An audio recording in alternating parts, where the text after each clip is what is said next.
Bismillahirrahmanirrahim.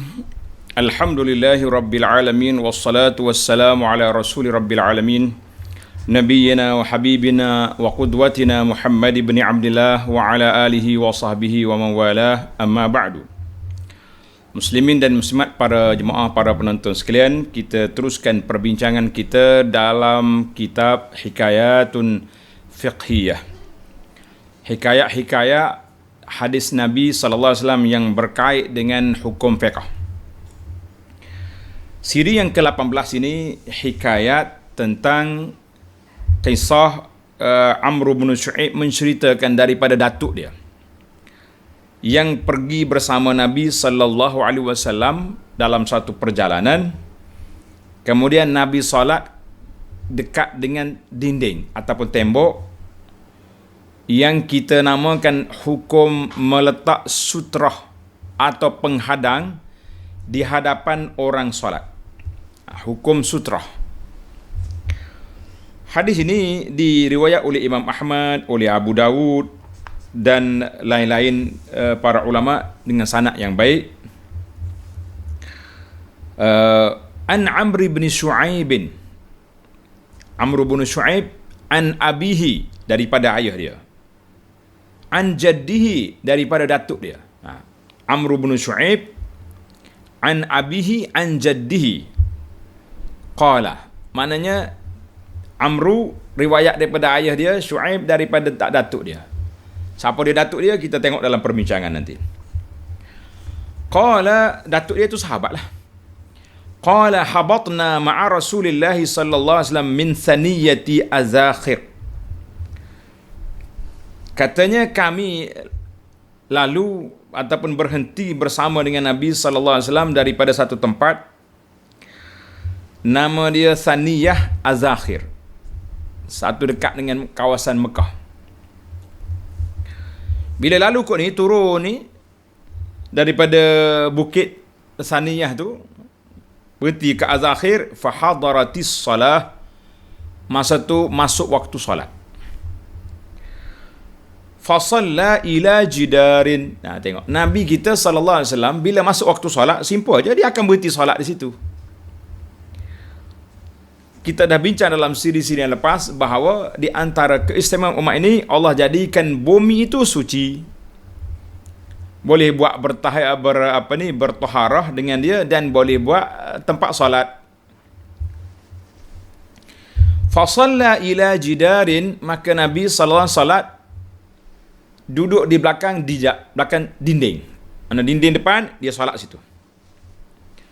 Fattakhazahu qiblatan, maka kebetulan dinding itu, tembok itu dia arah kiblat. Jadi Nabi kita duduk belakang dia. Wa nahnu khalfahu, kami semua di belakang Nabi sallallahu alaihi wasallam sebagai makmum. Faja'at bahmatun, tiba-tiba lalu seekor anak bahmah ni, waladud da'n, anak biri-biri ataupun kibas, lalu. Tamurru baina yadayhi, lalu ke depan Nabi. Nabi solat sini, anak kambing ni lalu ke depan ni. Fama zala yudari'uha, Nabi kita tepih, tolak. Jangan bagi dia lalu depan kita. Hatta lasaqa batnuhu bil jidar, Nabi kita pergi ke depan sehingga perut dia tu rapat ke dinding. Mana kambing tak boleh lalu depan dia. Wa marrat min waraihi, anak kambing itu pusing ikut belakang Nabi sallallahu alaihi wasallam. Dalam hadis ini banyaklah benda yang kita boleh belajar. Cuma dari sudut fiqhnya, dilalatul hadis, iaitulah dua perkara. Yang pertama, bila kita nak solat, kita kena ada sutrah, penghadang. Sutrah itu apa ukurannya, bagaimana jenis dia, kita bincang nanti. Cuma hukumnya mesti ada sutrah. Ini kita kena belajarlah para jemaah sekalian. Sekurang-kurangnya tempat kita ni banyak sutrah penghadang yang ada. Ada tiang, ada rak Al-Quran, ada rehal, ada macam-macam. Yang kedua, hukum yang kedua, sutratul imam, sutratul lil ma'mum. Kalau kita solat Jumaat, cukuplah sutrah itu untuk imam saja. Adapun untuk makmum, tak payah. Boleh je orang pergi mari depan dia kalau perlu. Contohnya kita pergi nak sana, nak penuhkan sah hujung, boleh kita pergi. Orang di ujung nak cari sah sini, boleh kita pergi. Tapi depan imam la. Hadzal hadis rawahu Ahmad wa Abu Daud dan lain-lain. Baik. Itu dari sudut hukum. Maka kita kena ambil perhatianlah para jemaah sekalian, hukum meletak penghadang ataupun sutrah di hadapan tempat solat kita. Baik, kita pergi kepada 10 perbincangan. Nah, kitab kita ni dia akan bagi tilka asyaratun kamilah, 10 yang sempurna perbincangannya. Yang pertama, kita nak kenal seorang sahabat, seorang rawi ini, nama dia Amr bin Shu'aib an abihi an jaddihi. Siapa dia? Nama dia Amr bin Shu'aib. An abihi, daripada anak ayah dia, nama Shu'aib bin Muhammad. Shu'aib bin Muhammad riwayat daripada siapa?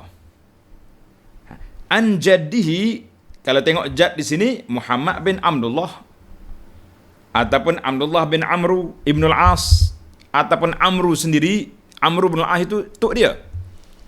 Jadi siapakah rawi ini daripada Amru ni sampai ke Nabi SAW, maka dia jalur keluarga dia. Amru sendiri ahadu ulama zamanihi, dia ni seorang tokoh juga ulama pada zaman dia.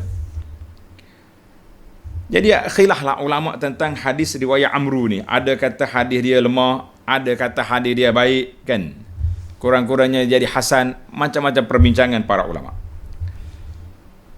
Kata di Ad-Daruqutni rahimahullah ta'ala, Amru bin Shu'aib ni ada 3 datuk. 3 datuk dia. Nak sampai ke Nabi SAW ada 3 datuk. Datuk yang paling dekat dengan dia, nama dia Muhammad bin Abdullah. Datuk yang tengah, Abdullah bin Amru. Datuk yang paling tinggi sekali, Amr bin al-As. Jadi 3 datuk. Kan? Jadi Amr bin al-As sahabat, Abdullah bin Amru pun sahabat. Wa qad sami'a Shu'aibun min al-adna. Jadi Shu'aib dia dengar daripada datuk dia yang paling rendah. Apa nama tadi? Muhammad bin Abdullah. Amru bin Shu'aib bin Muhammad bin Abdullah bin Amru ibn al-As. Kita kena ingatlah. Kalau orang belajar ilmu hadis ni, dia kena tahu cerita dia mana.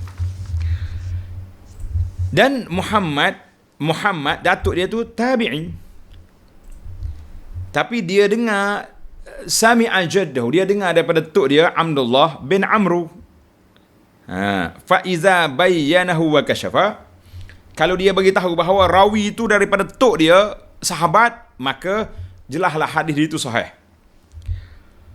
Kata di Ad-Darqutni, tidak ada siapa pun yang tinggalkan yatruk hadis tahu. Jadi imam hadis menerima hadis dia, tapi dia tak dengar sendiri daripada tok dia Amr bin al-As, semua dia dengar daripada ayah dia, daripada tok dia. Jadi mana bertapihlah sikit. Baiklah, panjang lagi cerita tentang Amr bin al-As, kita ambil setakat dulu. Maka kata di para ulama, wa yu'addu Amr bin Shu'aib, Amr bin Shu'aib, cucu Amr bin al-As, tok ayah dia. Dan dikira Amr bin Shu'aib minat tabi'in, dia ni termasuk dalam tabaqah ulama tabi'in. Wa qad mata bit Taif, dia mati di Taif tahun 118, mana dia tabi'in dah lah. Baiklah para jemaah sekalian, itu rawi yang pertama, Amr bin Shu'aib. Siapakah datuk dia? Ammal jaddul mazkur, datuk, kalau disebut datuk dia dalam riwayat hadis ini, an Amr bin Shu'aib an abi an jaddihi, iaitulah as-sahabi al-jalil Abdullah bin Amr bin al-As radhiyallahu anhu. Abdullah ni dia masuk Islam sebelum ayah dia. Masya-Allah. Dan apa ni? Wasta'zana Nabi sallallahu alaihi wasallam fi kitab, dialah di antara orang yang minta izin dengan Nabi nak tulis apa yang dia dengar daripada Nabi sallallahu alaihi wasallam, maka Nabi kita benarkan. Pasal itulah ini salah satu daripada hujah ulama Islam nak menolak pandangan golongan mustasyrikin orientalis Yang mengatakan hadis Nabi ni di buku oleh Imam Bukhari tahun yang ke berapa, dah 200 lebih dah kan. Kita kata tak, ada awal lagi. Sahifah tersebut sudah ada. Dia panggil Sahifah As-Sadiqah. Tulis apa yang dia kumpul itu.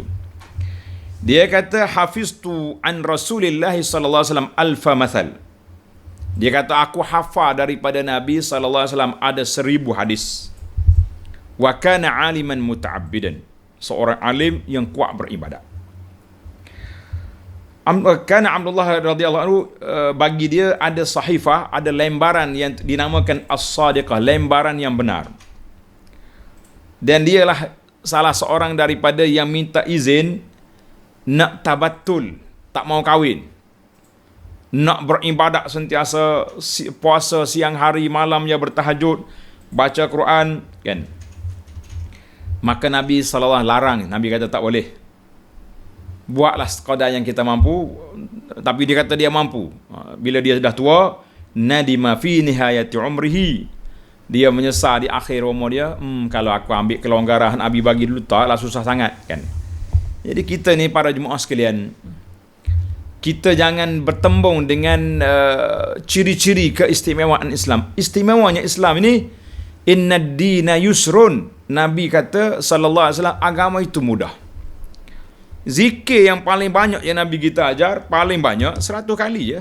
Tengok dalam buku yang ana terjemahkan ni, buku zikir pagi petang, zikir lepas solat ni kan, ataupun dalam kitab kita Perisai Muslim, jelas bahawa zikir-zikir yang maksud daripada Nabi SAW 100 kali. Kalau kita rajin, nanti kita ulang lagi 100 kali, ulang lagi.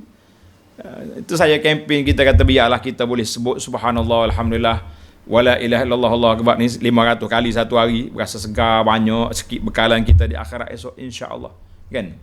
Tapi tak ada sampai ribu-ribu, ratus ribu, juta-juta, itu rekaan nak menyusahkan diri sendiri saja. Dengan kononnya kalau siapa dia buat hal ni jadi macam-macam, boleh kebal lah, boleh terbang lah, macam-macam. Bila orang betul buat cukup tak jadi, oh dia kata bilangnya awak tak tepat. Kena 55,000, 55 juta, tak, 5 juta bacaan, mana nak tepat? Ini mestinya ada tersalah. Kita kata usahlah disusah-susahkan perkara yang dipermudahkan oleh Allah dan Rasulnya sallallahu alaihi wasallam. Baik, kita pergi kepada sutrah. Sutrah ni, apa dia sutrah? Penghadang. Ini hukum yang kita nak bincang di sini, iaitulah hukum penghadang. Sutrah, anak terjemah sekalian, lepas ini boleh faham makna sutrah. Sutrah penghadang itu iaitulah sesuatu yang diletak di hadapan musalli, orang solat, sebagai tanda setakat ni, dan orang lalu lalang tidak dibenarkan melintasi di hadapan kawasan tu. Itu dia panggil sutrah. Maka para ulama berbeza pandangan. Ada kata sutrah ni bersifat sunat, sunat kita letak. Ada sebagian ulama kata tak, wajib. Kenapa wajib? Sebab Nabi suruh, iza shalla ahadukum falyusalli ila sutratin. Apabila kamu solatlah ke arah sutrah. Mana biar ada penghadang. Wal yadnu minha, hendaklah kamu hampir dengan sutrah tu, jangan jarak jauh. Jadi setengah ulama kata hadis ni suruh. Bila suruh jadi wajib. Dia ulama lain kata dah, dia bersifat dalam perkara sunat, tidak sampai peringkat wajib. Mana arahan tu ada lagi arahan-arahan lain yang boleh tidak menjadikan dia itu wajib. Namun begitu, sunnah itu perlu diamalkan dan perlu diperkasakan supaya masyarakat boleh memahami. Jangan sewenang-wenang pergi dekat pintu Allahu Akbar, orang duk lalu depan dia relax ya. Lah. Tidak boleh. Baiklah, sutrah ni satu sunnah yang dianjur dan digalakkan supaya kita letak depan kita. Masalah yang keempat, apa benda yang kita nak letak tu? Ini perbincangan kita. Apa yang kita nak letak di hadapan kita? Ulama kata ayu syai'in yadha'ul musalli biniyati sutrati jaza. Apa saja perkara yang timbul menonjol, kata. Dah. Kita letak depan kita, maka harus seperti batu. Contohlah kalau kita solat di tengah padang. Ya, di padang ke apa, kita tengok, oh mana ada batu. Ambil batu seketul, tak depan kita. Kita kata ini sutra. Cukup dah tu. Maknanya orang tak boleh lalu di antara kita dengan batu tu, dengan sempadan tak boleh. Ataupun ada kotak tisu. Kan biasa kan kita di masjid ada kotak tisu, ambil kotak tisu letak situ. Tapi jangan ada kotak tisu yang gambar-gambar wanita, jangan duduk sambil duduk zikir tengok comel juga makcik ni, hilang khusyuk kita. Pasal itulah saya syorkan kepada pihak masjid supaya kalau nak letak tisu atas meja penceramah, letaklah, biar belilah sarung sampul tisu tu letak, supaya kita tidak duk ceramah, kita orang duk solat pun duk tengok ke kotak tisu tu ada gambar wanita, ada gambar benda-benda yang iyalah benda tak comel. Kalau setakat pandangan itu kita kata bolehlah tagi kan. Jadi ada benda. Ataupun nama syarikat-syarikat yang bukan Islam duduk atas meja kita, biar kita tutup. Dan kalau kita aktif lagi, kita tempah dah bungkusan kotak tisu kita dengan kain ke, dengan kotak ke, kita pergi tulis siap-siap nama masjid kita, Masjid Ar-Rahman, Masjid Al-Abrar, Masjid apa saja masjid yang ada, tulis. Jadi kita letak sini, kalau ada rakaman ni, kita tengok, oh ini masjid fulan, kita kata Masya Allah, Tabarakallah, lagi cantik. Ataupun tongkat, kita ambil tongkat, kita pacok ni, tapi nak pacok atas masjid jangan, kecuali tongkat kaki 3 untuk orang OKU tu boleh lah. Tak. Ataupun kalau kebetulan kita bawa beg, letak je beg laptop ke, beg buku ke apa, letak depan kita. Kalau kita bawa macam alat saya ni, iPad ni, dah kita letak yang ni, letak depan ni cukup ni, letak situ. Tak depan kita solat. Orang mari ambil bergambar lah dah. Tak, nak tengok saja, dia pun tak berani nak akak. Yang penting letaklah apa saja pun benda-benda yang besar mana kita tengok nanti. Dia kata ukuran dianya ukuran muakharatul rahil taklah jauh sangat, sejengkal gitu. Cukup lah tu. Ambil buku, kalau buku ni, tapi tak nak sama letak buku kan. Tak. Kalau orang Arab dia tak buku ya, dia tak. Boleh lah tu. InsyaAllah. Jarak jauh mana jarak? Kita nak tahu dia punya jarak sejauh 3 hasta. Maknanya sempat dengan kita sujud. Maknanya kita letak penghadang itu betul-betul depan tempat kita sujud. Kita sujud sini kan? Sujud, letak penghadang situ. 3 hasta lebih kurang dalam 1 meter ke 1 meter lebih. Yang penting jangan jauh lah. Kita sekadar kita ambil tempat sujud, mana orang tak boleh lalu depan tu. Itu je jarak dia. Baik, kalau tak ada tak ada benda nak letak, kayu pun tak ada, tongkat tak ada, kotak pun tak ada, buku pun tak ada, beg pun tak ada, ada ulama mengatakan bolehlah kita buat garisan. Kalau kita atas pasir, atas tanah, kita garis, tarik. Setakat tu boleh. Mana orang boleh lintas depan pada tu. Sebab ada hadis yang menyebut, hadis ini riwayat Abu Daud, Ahmad kan. Cuma ulama-ulama hadis ada sedikit perbincangan tentang hadis ini. Contohnya Imam Nawawi dan kitab Al-Khulasah, Ahmad Syakir mengatakan sanad dia lemah. Ada kata la ba'sa bih, makna boleh diterima. Apa sanad dia? Iza shalla ahadukum falyaj'al tilqa'a wajhi syai'a. Apabila kamu solat, letaklah depan muka kamu tu satu benda.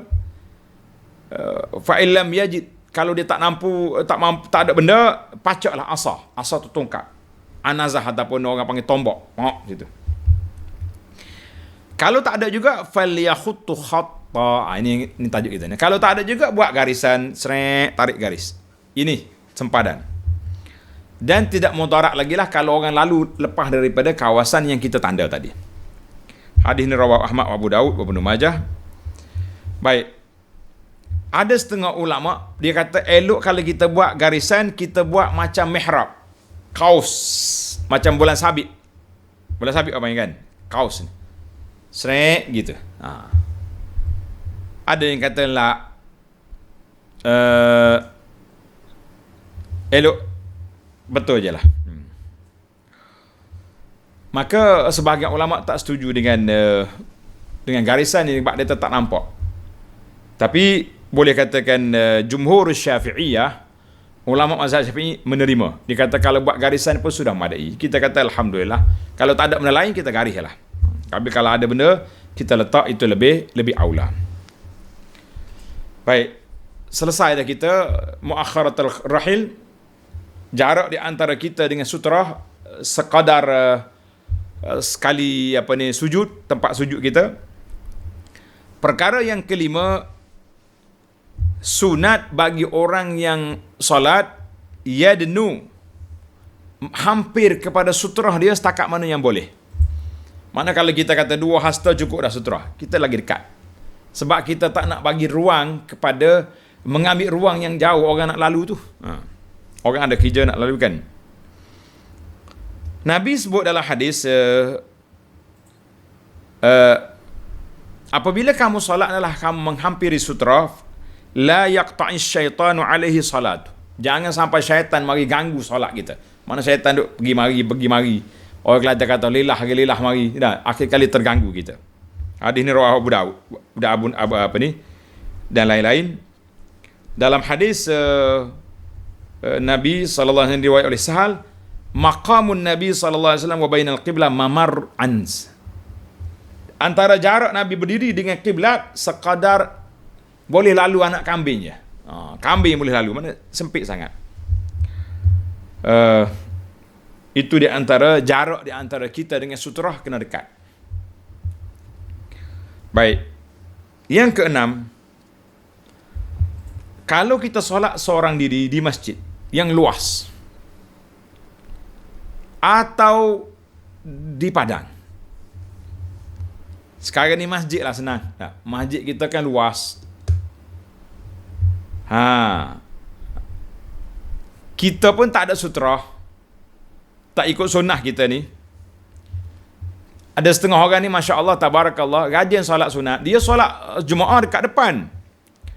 Waktu nak sunat, undur ke belakang dekat pintu. Memang ini kacau. Kita kena bagi peringatan pada sahabat-sahabat. Kalau dia duduk tanpa sutra, macam mana kita nak lalu? Ni pintu ni. Fal masafatul masmuh bi mururin nas. Maka kita kena lalu depan dia lebih daripada 3 hasta ataupun lebih daripada 1,5 meter. Maknanya kita jangan lalu depan dia. Kita anggarkanlah lebih 1 meter tu, okey, lepas dah tu. Ataupun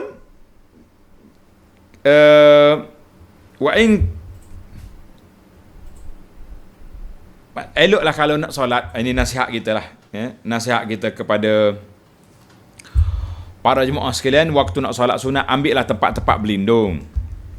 Di masjid kita banyak tempat berlindung. Belakang tiang, belakang rak mushaf, rehal. Ni peliknya, dia solat kat depan, waktu nak solat sunat, duduk dekat pintu. Orang nak lalu payah. Itu bahaya. Baiklah. Maknanya ambillah masafah, jarak yang cukup, sekadar 3 hasta. Lepas pada kadang orang lalu depan kita itu tidak mudarat lagi. Allahu Akbar.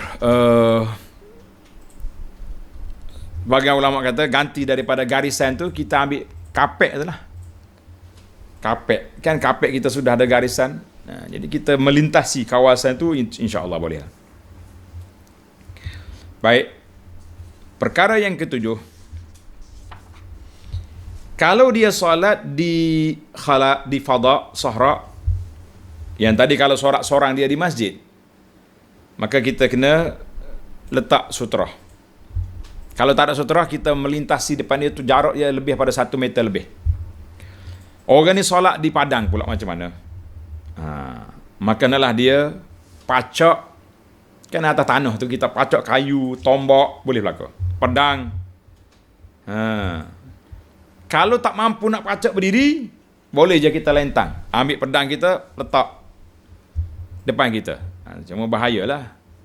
Tak depan ni nanti kita ada sujud, orang mari angkat kan, sudah. Ya. Yang pentingnya kita letak jarak dia 3 hasta terlebih. Alhamdulillah. Supaya orang tak lalu depan kita. Itu tujuan. Yang ke-8, dilarang melintasi depan orang solat. Larang. Setakat mana larangan tu? Tadilah khilaf ulama, ada kata haram, ada kata makruh, ada kata yang tak baik, macam-macam. Yang betulnya kita letak Nabi SAW larang melintasi di hadapan orang solat. Dalam hadis Abu Juhaim, sabda Nabi sallallahu alaihi wasallam, "Lau ya'lamul maru baina yadayil musalli madza alaihi." Andainya seorang yang nak lalu depan orang solat itu, kalau dia tahu apakah dosa yang akan dikenakan ke atasnya, lakana an yaqifa arba'ina khairun lahu min an yamurra baina yadayhi. Dia berdiri selama 40 lebih baik daripada dia melintasi depan orang salat. 40 apa ni? Qala Abu Nadar, rawi hadis, la adri, aku tak tahu 40 hari ke 40 bulan ke 40 tahun. Angkanya 40. Tahun, hari, bulan tak ingat. Kita kata kalau 40 hari pun lama. Tuan-tuan kena PKP 2 minggu, orang panggil bergeliat kita tak? Lamanya lah. Ini 40. Maknanya Nabi letak situ, kalau kamu tunggu 40, tak usah kata ambil, kita ambil paling ringan kali. 40 hari. Lebih baik daripada kamu melintasi depan orang salat. Depan orang tu ingatlah, di antara dia dengan sutrah dia tu, itu makna depan. Mana kalau melintasi sutrah, tak lah. Lepas dah lah tu. Jangan tukar. Yang ke-9, yusra' lil musalli, disyariatkan kepada orang yang sedang solat menyekat orang nak lalu depan dia. Kita kena sekat. Li hadis Abi Sa'id Al-Khudri radhiyallahu anhu. Siapa dia ingat lagi nama Abu Sa'id Al-Khudri radhiyallahu anhu? Siapa ingat? Siapa ingat tulis, kita nak tengok. Baru ya belajar kan. Abu Sa'id Al-Khudri radhiyallahu anhu.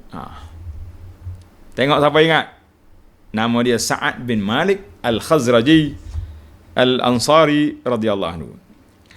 Dalam hadis yang diriwayat oleh Abu Sa'id Al-Khudri radhiyallahu anhu, sabda Nabi sallallahu alaihi wasallam, "Idza kana ahadukum yusalli", sekiranya seorang kamu sedang solat, fala yada' ahadan yamur baina yadayhi, jangan kamu biarkan seorang pun lalu di hadapan kamu. Kalau nak lalu juga, wal yadra'hu mastata', kita kena sekat. Orang contoh kita nak solat, Allahu Akbar, ada orang lalu depan kita, kita tak tangan kita, tolak. Fa in aba, dia nak lalu juga, fal yuqatilhu, kita kena tolak kuat sikit. Fa innama huwa syaitan. Nabi kata tu orang tu perangai syaitan lah gitu. Nak lalu di depan orang salat. Orang larang nak lalu juga, lah. Dalam hadis kata fal yuqatilhu, kita kena perang dia. Beratlah apa perang, mana kita kena tolak kuat sikit lah. Yang tadi orang lalu kita buat gini. Nak lalu juga ni. Kena kuat sikit. Tengok Nabi tadi dengan kambing. Kambing tak ada otak, tak ada akal dia. Nabi nak sekat boleh tak hirau. Maka Nabi yang pergi ke depan. Pergi ke sutrah. Supaya kambing lalu ke belakang. Kita macam itulah. Kenapa orang tak hirau juga, kita pergi ke depan, biar orang tu lalu ke belakang kita. Biar orang yang nak lalu tu lalu ikut belakang kita, tak apa. Hadis ini rawahu Al-Bukhari wa Muslim. Hadis yang 40 tadi pun riwayat Bukhari dan Muslim juga. Jadi kita kena guna pendekatan yang paling lembut lah. Contoh orang nak lalu, kita kata lah, tak hirau juga, tolak. Tak hirau juga, ni. Gitu. Baiklah. Jangan pula tumbuk lebok tengah maya tu. Yang terakhir, yang ke-10, kalau kita solat berjamaah, ini para pelajar kena ingat.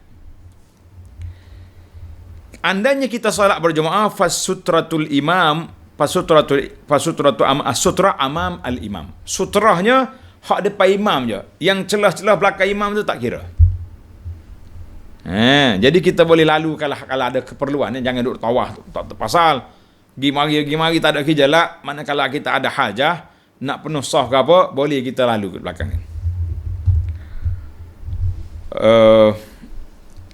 Mana dalil hadis Ibnu Abbas. Ibnu Abbas kata qala aqbaltu raqiban ala atanin. Aku naik dongki. Atan ni makna dongki betina dia naik.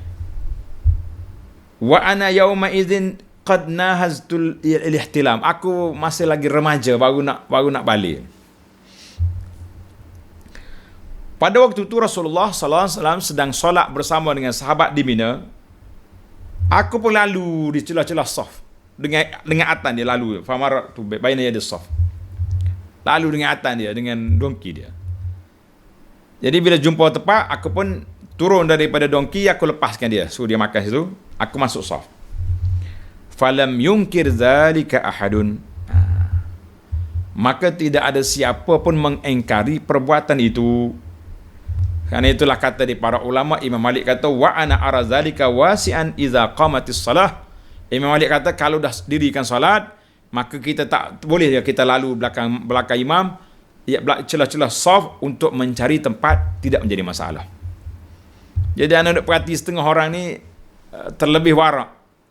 Dia duduk belakang imam, bila kita nak lalu pergi betul saf, tahan. Kita kata, tuan, lepas tangan tu. Lepas solat nanti pergi belajar hadis dulu. Dia apa senyap, tak wadi. Begini nak tolak. Kita kata lah, tak ada hak lagi kita nak tolak.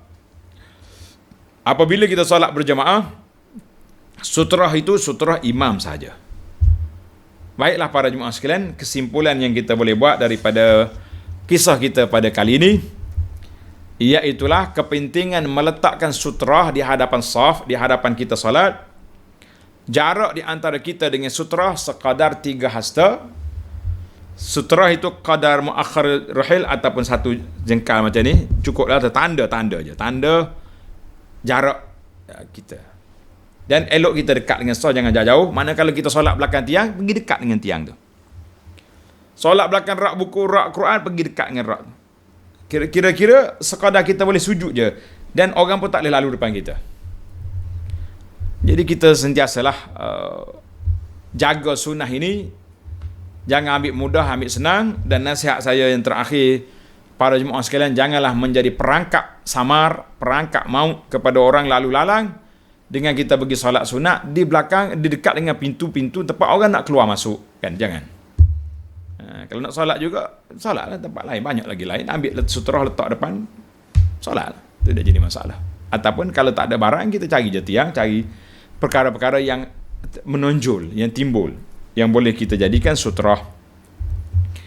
Wallahu alam. Tamatlah perbincangan kita pada kali ini. InsyaAllah kita sambung lagi dalam siri yang akan datang, siri yang ke-19. Dalam jalsah kita yang berikutnya, subhanakallahumma wa bihamdika, asyhadu an la ilaha illa anta astaghfiruka wa atubu ilaih. Wa sallallahu ala nabiyyina Muhammad wa ala alihi wa sahbihi ajma'in walhamdulillahi rabbil alamin.